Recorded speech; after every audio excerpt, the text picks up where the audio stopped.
terkesan dua somplak setelah menonton Movie King Metsu no Yaiba. Ya seperti biasa ya animasinya dari Bapak UFO Meja. Ya, tidak ada duanya memang ya. Ya.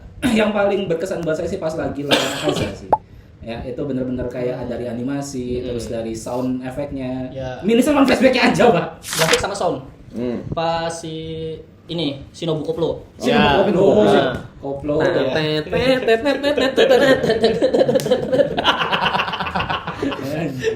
Kupu-kupu crispy. Crispy.